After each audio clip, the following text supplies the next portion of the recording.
It was still early morning in California when the phone buzzed with a message that instantly shifted the mood of the day.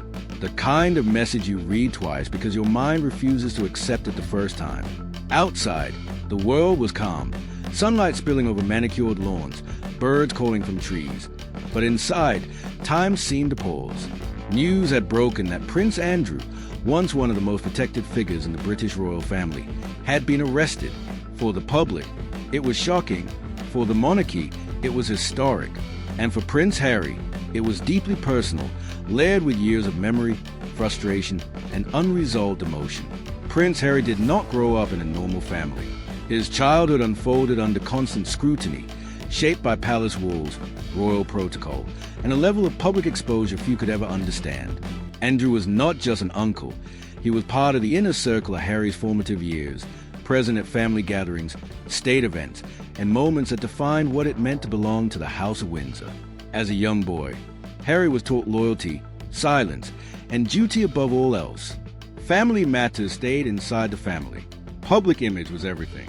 As Harry grew older, cracks in that carefully managed world began to show. He witnessed how the institution handled crises, how narratives were shaped, and how protection was extended selectively. Over time, he also began to feel the weight of comparison, how his mistakes were magnified while others were shielded. That awareness didn't arrive overnight. It built slowly, experience by experience, until it became impossible to ignore. So when news of Andrew's arrest spread, Harry's reaction was not explosive. It wasn't celebratory. It wasn't smug. Instead, it was quiet, heavy, and reflective.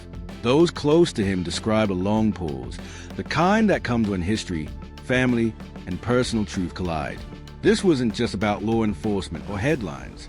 It was about accountability, something Harry had spoken about, struggled with, and demanded long before this moment arrived. For years, Andrew's name had been tied to controversy, whispered about in court documents, interviews, and international media. The allegations surrounding him had damaged the monarchy's reputation and tested public trust.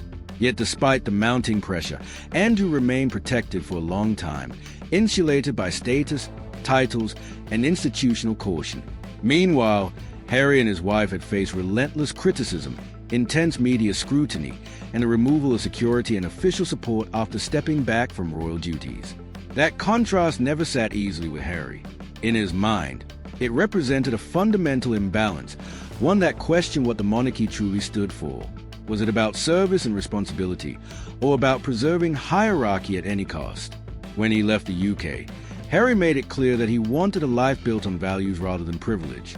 He wanted accountability, transparency, and the freedom to protect his own family in ways he felt the institution had failed to do. Andrew's arrest, then, felt like a moment of reckoning, not just for one man, but for an entire system.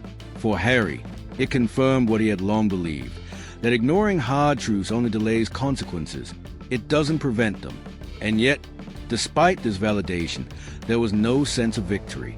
The arrest also meant pain for the wider family, renewed scrutiny, and another chapter of public shame for an institution tied to his own identity. Harry chose not to comment directly on the arrest.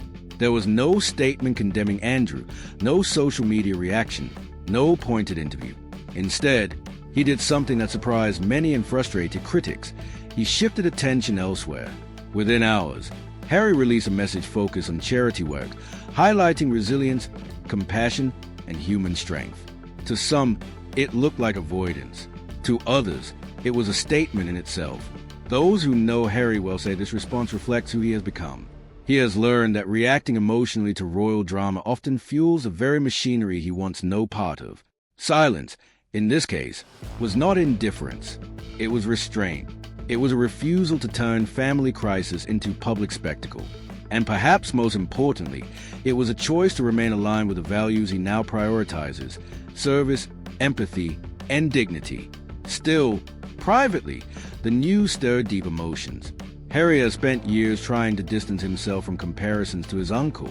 He has been vocal about wanting to be judged on his own actions, not lumped into narratives shaped by others' behavior. Andrew's arrest reignited those comparisons in the media, reopening wounds Harry had worked hard to close. Headlines juxtaposed their paths. one protected for years despite scandal, the other criticized for leaving to protect his mental health and family. The irony was not lost on him. At the same time, Harry is said to have felt a sense of sadness, not just for the embarrassment caused, but for how avoidable it all seemed. In his view, earlier accountability might have spared the monarchy from deeper damage. Transparency might have preserved some trust. Instead, delay had allowed the story to grow, fester, and ultimately explode in the most public way possible. For Harry, this moment reinforced why he left. Distance, painful as it has been, has also brought clarity. From California, watching events unfold across the Atlantic, he could see the institution more clearly than ever before. He no longer had to defend it. He no longer had to absorb its contradictions as his own. He could simply observe, reflect, and continue building a life outside of constraints. That doesn't mean the arrest didn't hurt. Family is still family. No matter how strained relationships become, moments like this carry emotional weight. Harry understands better than most how unforgiving public judgment can be. He knows what it feels like to be reduced to a headline, a controversy, a symbol rather than a human being. That awareness likely tempered any instinct toward condemnation. At the same time, Harry has long believed that accountability is essential, not optional, not selective. He has spoken openly about the harm caused when powerful people are shielded from consequences. In that sense, the arrest represented a principle he supports, even if the circumstances were painful. Justice, he believes, must apply equally, regardless of name or title. As the news cycle intensified, reactions poured in from across the world. Some expressed shock, others expressed anger. Many saw the arrest as proof that the monarchy could no longer rely on tradition alone to protect itself. For younger generations especially, the moment symbolized a shift, a sign that inherited privilege does not place anyone above scrutiny forever. Harry's response stood in contrast to the noise. By focusing on charitable work and human stories, he redirected attention to what he believes truly matters.